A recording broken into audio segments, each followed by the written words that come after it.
Welcome to Inside Scoop Live, the podcast where indie authors get personal, sharing insights about their books, their writing journeys, and their passions. I'm your host, Sherry Hoyt, and I invite you to join me for engaging conversations with both debut indie authors and seasoned veterans. Whether you're looking for your next great read or a bit of inspiration, you've come to the right place. Let's get started. Hi everyone, Randy Overbeck returns to Inside Scoop Live today to talk about his latest novel, The Red Shadows at Saugatuck. It's a gripping ghost story and murder mystery that weaves the haunting reality of missing and murdered Indigenous women with a heartfelt exploration of family, love, and the unbreakable bond between parents and children. Before we get started, here's the inside scoop on the author. Dr. Randy Overbeck is an award-winning educator, author, speaker, and podcaster.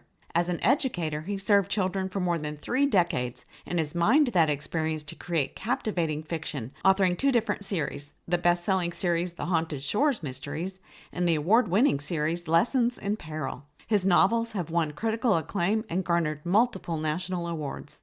Dr. Overbeck also hosts the popular podcast Great Stories about great storytellers, which reveals the unusual and sometimes strange backstories of famous authors, directors, and poets, and can be heard wherever listeners get their podcasts. He is a speaker in considerable demand, sharing his popular presentations about ghosts and the world of book publishing all over the United States. When he's not researching, writing, speaking, or podcasting, Randy enjoys traveling with his wife Kathy and visiting both his far-flung family and scenic locations around this country, often in search of inspiration for his next great story. You can learn more about Dr. Randy Overbeck and his work at authorrandyoverbeck.com. Well, hi, Randy. Welcome back to Inside Scoop Live. Thank you, Sherry. It's a delight to join you here again to talk about my latest work of fiction. Yeah. So tell us about it. What is Red Shadows at Saugatuck about? And I guess what inspired this newest installment in your Haunted Shores mystery series? Well, I need to explain a little bit about the first 3 and what readers' response have been. So I will be honest with you, Sherry. When I wrote the first entry in the series, Blood on the Chesapeake, I didn't really have in mind that it was going to be a series. I just kind of had what I thought was an interesting story with a kind of a neat hook and put that together. And the reader's response has been so good. As you probably know, the first and second books in the series have become bestsellers. So the response was so good, I decided to add a second and a third. I let a little time lapse, and I thought perhaps the series might be done at 3. But again, I had readers calling for, aren't there any more stories? So I wanted to do something else, but I wanted to do something different. So I'm always looking for ways to stretch my storytelling muscles and come up with some other. So in the first 3 books, I like to tell readers there's a romantic arc. The couple meets in the first book, falls in love in the second book, and they're actually on their honeymoon at Scarlet and Crystal River. And those stories take place between 1998 and 2000. Mm-hmm. The fourth and the new book in the series, just out this July, takes place in 2007, and we rejoin Darrell and his wife, Erin, after 7 years of marriage, and now they have a 5-year-old son.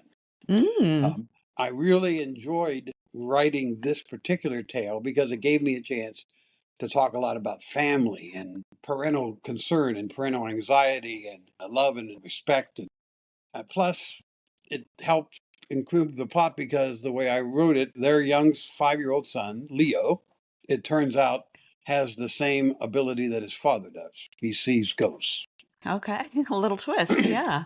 So that ends up drawing him into the mystery. And he's actually the one in this story that's pushing his father to solve the mystery of the missing teen. In this story, they return home. So for those of you who are fans of the series, you probably know this, but Darrell is a native Michigander. So he actually hails from Ann Arbor, Michigan, and had been dumped at the altar, so went to find his life somewhere else, ends up on the Chesapeake Bay. But in this case, he's going home to be with family. His great aunt is celebrating an 80th birthday celebration. So he goes back. So this gives me a chance to highlight Darrell's relationship with his family, his brother's wife, his mom and his dad and his aunt, and then highlight the whole area in Michigan. So all of those pieces put together, I think, make for a very interesting and very different tale than the first three. Okay, yeah, yeah, for sure.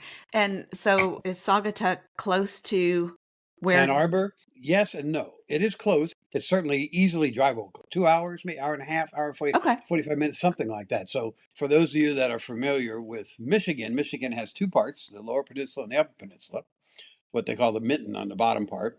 And Ann Arbor is kind of closer to the eastern side, outside of Detroit, but closer to the eastern side. Saugatuck sits on the western shore of Michigan, on the shore of Lake Michigan, or technically on the Kalamazoo River and Lake Michigan, both. Oh, okay. So what I've done in this one is his aunt has a mansion on Lake Michigan, a huge mansion that they're all going back to. Okay. Now all of your stories are based in real towns, live settings. That's part of the authentic charm of your stories. The Right. reality that you blend into your stories. Now, the ghost town of Singapore, that adds a historical layer to the book. How Does did you first come across that story and what made you want to explore that further? Well, first of all, 5 years ago, I knew of Saugatuck, but I didn't know anything about it. Mm. When I choose a town to set my story in, it's after a considerable amount of research. So what I did was several years ago, 3, 4 years ago, my wife and I went, and I had done some preliminary research and looked at some towns on the water because it's Haunted Shores Mysteries. And I kind of said, okay, well, here's a couple of possibilities. And then we made a trip up to the towns and started looking around. And just to be honest, we fell in love with Saugatuck. It's just a quaint, beautiful, small, artsy town. Yeah. And then once I'm there, then I spent a lot of time learning about Saugatuck, learning the history, talking to the locals, and experiencing the things that Saugatuck have to offer, and learned about the ghost town of Singapore, which is an interesting tale in itself. And I have Darrell, Aaron, and especially Leo learn about this tale together, and the fact of how a 5-year-old responds to the situation that is Singapore is part of the intriguing part of the story. Okay. So how does that come into play in the story? What happens in the story, for readers that know lingo about story writing, you have to have an inciting incident. Hmm. Usually, in a mystery, the exciting incident is the discovery of a dead body. Okay. But my stories are always different because there often isn't a dead body, there's only a ghost. I wanted to approach this somewhat differently. So, this exciting incident is set off by Leo in this case. So, on their way to this area of the country, they're traveling from their home on the eastern shore of the Chesapeake Bay to Michigan. Their last stop is a town called Kalamazoo, Michigan, which is Hmm. about an hour from Saugatuck. They're just time taking a break and get going in there. And when they go in to get some snacks at a convenience place, the gas station, this gas station has missing posters put up, but they're put up on the bottom of the counter. You know how you've seen these Oh, in gas yeah, yeah. stations. Well, Darrell doesn't notice the posters because he's 6'3", but Leo, the poster is right at his height, and Leo, being 5, has just started to learn how to read. So Mm. he comes up to this poster that's at his eye level and is able to make out the word missing, and then ask his dad to tell him the rest of the story. And as it turns out, the poster is a poster of a missing native teen that went missing, I think, 3, 4 weeks prior to the event that they're on. And Leo, who's really a wonderful, caring kid, says, well, we got to go find her. Where is, So that's how the whole incident gets started. And Darrell, even though he's there to have a great time with his family and celebrate his crusty aunt's 80th birthday, and enjoy the town of Saugatuck, is immediately starts getting drawn into this mystery of this missing girl that turns out to be a murdered girl, Mm. which he suspects when he first sees the flyer but doesn't say something. And part of what's really fun about this is Darrell torturing himself as to what he can and can't tell Leo about ghosts and the problems that it create and those kinds of things. So that was part of the fun of writing this particular story. Yeah, yeah, and you mentioned, you got to write about family relationships, and so how does this story and Leo's involvement in the case, how does it shape their parenting? What I tried to do in this story is make Darrell and Aaron's responses to circumstances, in this case created by their son, kind of an outgrowth of what they had before. I've had lots of readers, Jerry, write to me to talk about how much they enjoy the relationship between Aaron and Darrell. Darrell, of course, is the hero, but Aaron is the one who keeps him grounded. Right. And they like the fact that she's a strong woman. She's able to stand up to Darrell when that needs to be. So a lot of that is played out in terms of them trying to decide. Aaron basically advising Darrell of, what's our next step? How do we deal with this next one to go?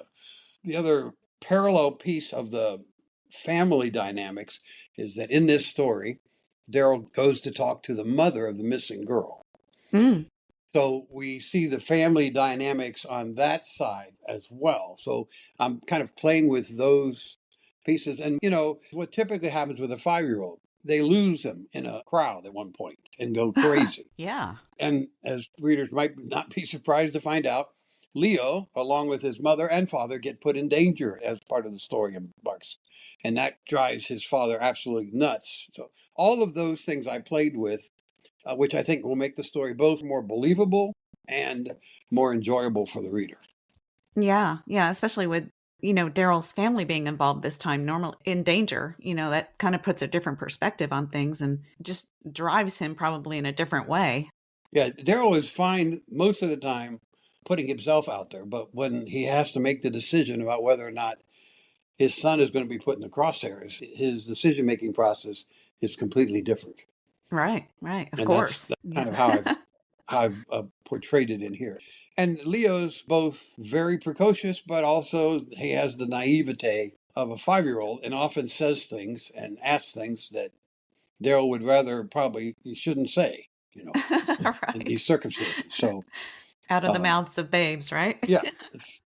And, the Saugatuck is such an interesting town, and I'm able to take them on some of the things that tourists do in the town and then weave those things into the fabric of the mystery itself. I love that about your stories because I feel like I'm there in that town, kind of like armchair, kind of staycation kind of type thing, where you're, Yeah. you're visiting Well, through and your books, and you do that very well. Yeah. thank you very much. I've had a lot of readers write back and talk about how much they enjoyed it. And I can tell you, I've had a number of readers that write me and go, "Oh, I'm now putting this on my travel list because I didn't even know that place existed. Now I'm going to, go." So, which is, I'm trying to kind of introduce readers to whether they go or not, but the fun part of the different places that they go to. And hopefully that works, And the other thing that really makes this story rich, makes the tale rich, is that Darrell's relationship with his extended family is somewhat dysfunctional. Mm. So, him trying to navigate what his family, his mother, his father, his brother, what they want or what they're asking for, in addition to dealing with all of the other aspects of this murder mystery, gives the story more layers, I think, than the earlier books. Right, right. And in this story, as in all your books, you bring attention to a real life crisis. And in this case, the epidemic of missing and murdered Indigenous women. What did you hope to accomplish with this Well, story? well, what happens for those of you who again know the lingo for storytelling? I've written each of the books so when Darrell enters this particular world of this town, this region, he becomes a fish out of water. He is out of his depth. Like when he was at Cape May and the haunted bride that's stalking him, and he ends up trying to solve her murder, he gets pulled into the world of human trafficking, of which he knew absolutely nothing about. Hmm. Well, the same thing is true here. In 2007, there was no such organization as MMIW, Missing and Murdered Indigenous Women. I don't know what the year was that originated, but it was in the teens. It wasn't in '07. So Hmm. even though the problem is still pronounced today, in '07, no one paid any attention to Indian women going missing. Authorities didn't give it a second look. Yeah. Even there were lots in the Native community that these girls are loose. And So I tried to set that story at that particular time to kind of illustrate this real problem. And Darrell is educated in the story by a tribal elder. He ends up simply going over to talk to somebody about trying to find this girl, and then gets a lecture, a lesson on that this is not a problem about Sheila, you know. So, Hmm.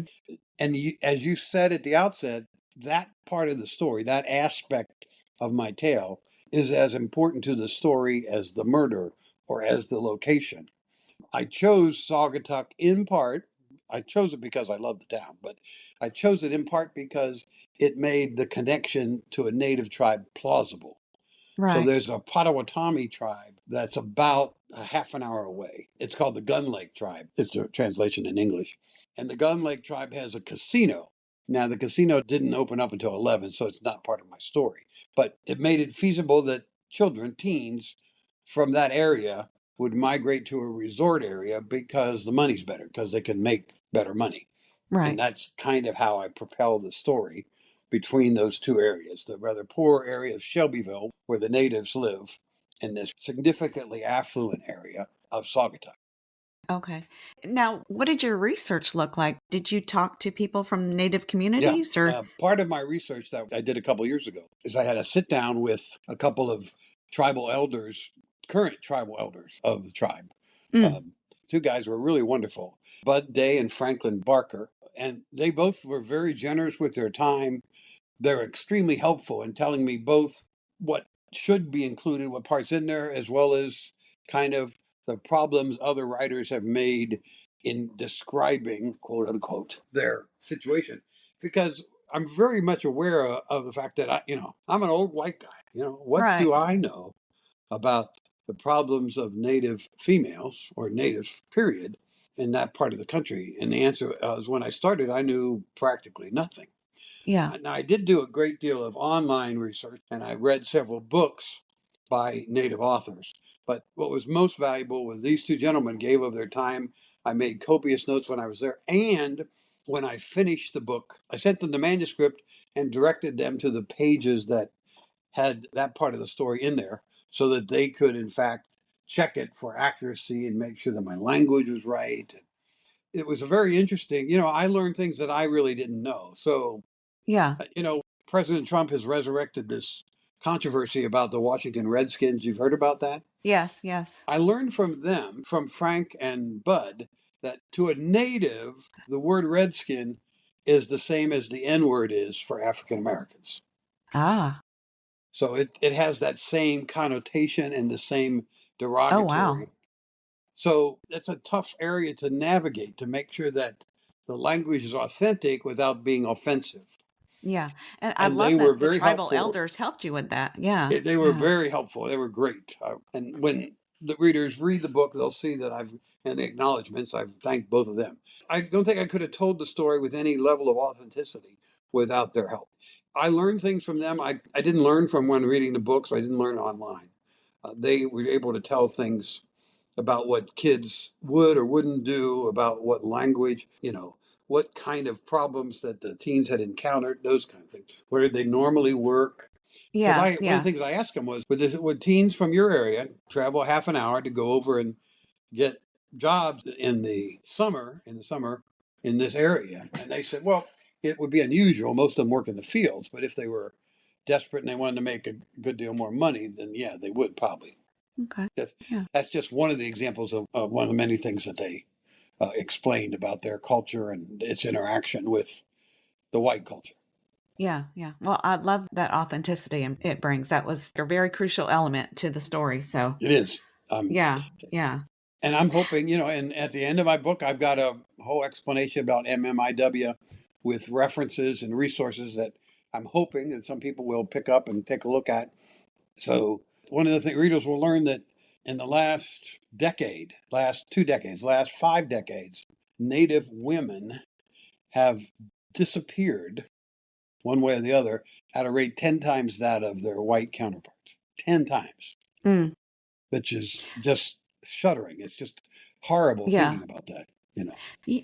Um, Unfortunately, it's not shocking, because I think, and we're seeing it more and more today, is like, if we show people that they can get away with something, then that's going to happen more and more. and one of the Um, things that Frank and Bud helped me understand is that this victimization of Native women is just kind of an extension of the discrimination that natives have been experiencing for hundreds of years. It's just a new right. variation of the discrimination. Yeah. Yeah. I didn't Mm, know that when whites would fight the natives, that it was not at all uncommon for them to rape and murder the women that they encountered, native women that so, and they gave me the background to help kind of do that. Now, I'm pretty cautious about I don't put salacious details, as you know, in my right. book, but I wanted to make sure that the truth is laid out and it comes from the mouth of somebody, in this case, this fictional elder, that carries gravity, that carries belief, carries credibility. Yeah. Yeah. For sure. Now, Darrell runs into resistance from law enforcement and the members of the Native community. What kind of tension does that create in his investigation? Well, part of what makes the stories interesting is that Daryl's never able to follow a straight path to get to the answer. Um, and some things surprise him in the sense that he has an encounter with both a white policeman, an encounter that's sparked by his son, and then also with a native policeman. And both of them basically tell him, "Don't worry about it. Get out of here. Don't you know?" But they tell him for a completely different reason. So there's a scene in the story where Daryl and Leo are exploring one of the sites in Saugatuck, and they run into a very nice local policeman and his nephew who are doing the same thing. And the nephew's about the same age as Leo, and they hit it off and Mm, blah, blah. And Leo tells his dad, so and so says his uncle is a cop. Let's ask him about Sheila. The response they get from the white one is, don't worry about it. Those native girls, they disappear all the time. They mm, run away, they're unhappy, they go into the big city. Sometimes they come back with a baby. That's their response. mm. He gets a similar dismissive response from the native cop who stops him when he visits and says, "Look, we don't need white people to solve our problem. We'll take care of this. You leave this alone." So I was trying to show kind of the friction that exists from both sides, and neither side is blameless. Right. I Um, kind of get that though, because the native side, they're thinking, no, you've done enough already. We'll handle right. this.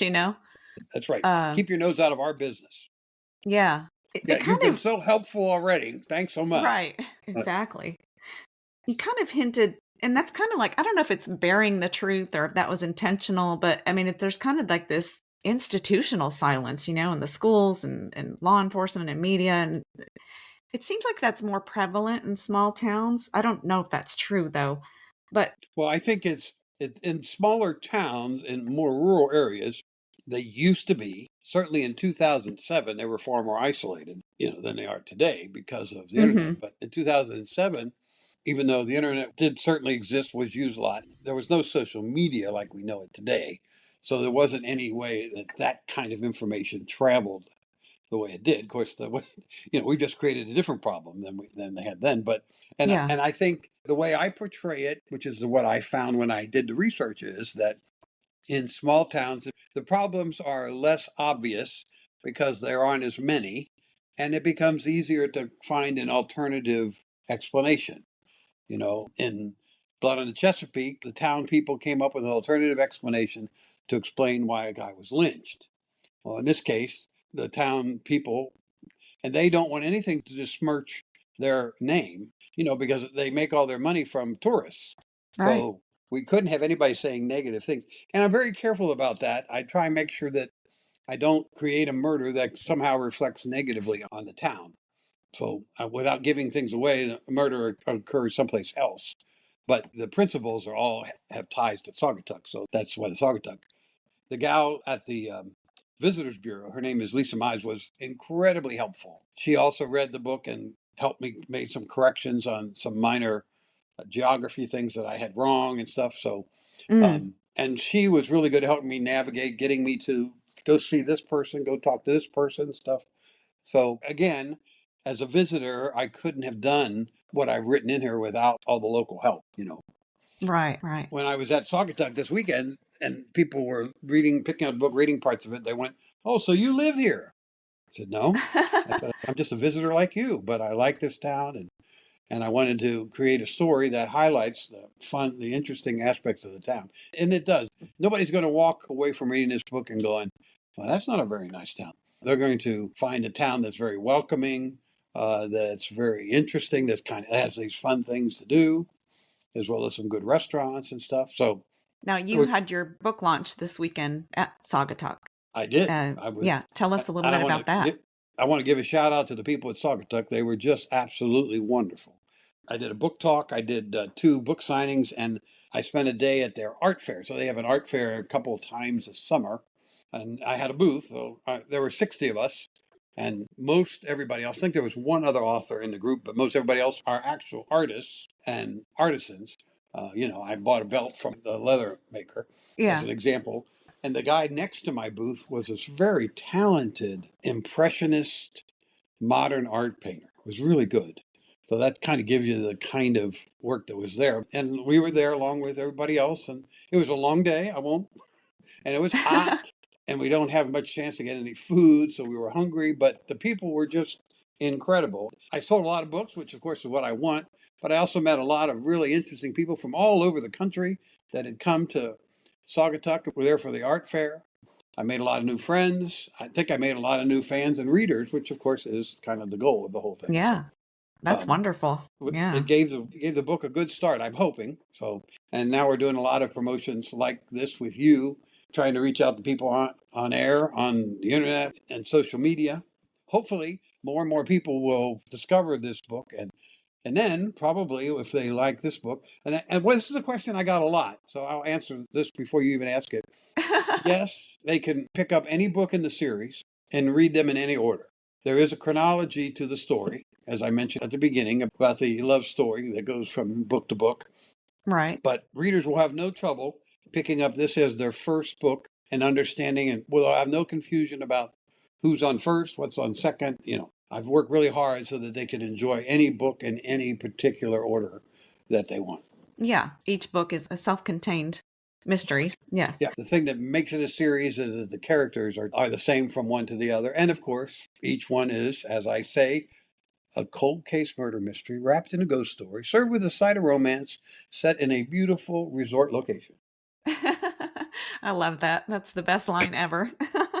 Now, I have a couple more questions. Will you continue with the series? And if so, what do you see Leo's part as being, young Leo? It's a very good question. And my answer is I don't know.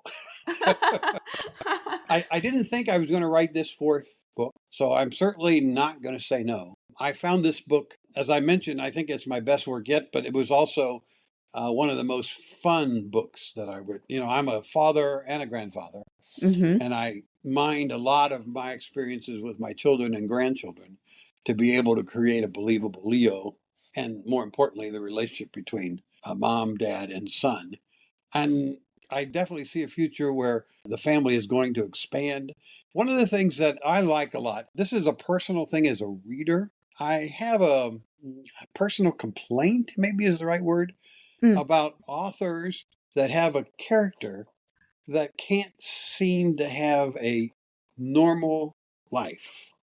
Mm. There are lots of mystery writers that have a detective or a sleuth who's gone through 3 wives, who can't maintain a relationship. And I like Yeah. to portray the story in such a way that people could, in fact, have a good marriage, a good loving marriage. They could have kids, they can have an expanded family, and that can all be part of the story as it goes on. One of my favorite authors, William Kent Kruger, does a wonderful job of this. If readers are a fan of his, they saw his from his early days. When they meet his hero, he has a couple of young kids, and now all 3 of his children are grown and they're all part of the story. I'd like to see the Haunted Shore Mysteries expand kind of like that.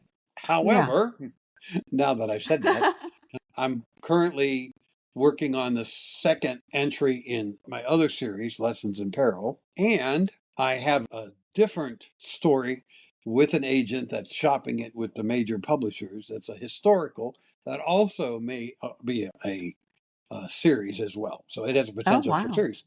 So part of this has to do with, well, how much time can I devote to A versus B versus C? So that's a very long-winded way of answering the question of, I would like to see another entry, but I don't know. Well, it sounds like you've got a lot going on, and that is as per usual for Randy. Listeners, he's always busy, but it's fun too. It sounds like you love what you do, and so that's what's important. I'm very fortunate at this point in my life, after I've retired, to be able to do things I really wanted to do all my life and create fiction that readers love. And I'm looking forward to many more opportunities to do that. Yeah. Well, Randy, thank you so much for joining me once again. As always, it was a thrill to catch up and hear about your latest works. Thank you. My pleasure being here. I appreciate the opportunity to talk with you again, Sherry. Thank you so much for joining me today for my interview with Randy Overbeck, author of The Red Shadows at Saugatuck. You can learn more about Randy Overbeck and his work at authorrandyoverbeck.com. And be sure to check out our other interviews at insidescooplive.com.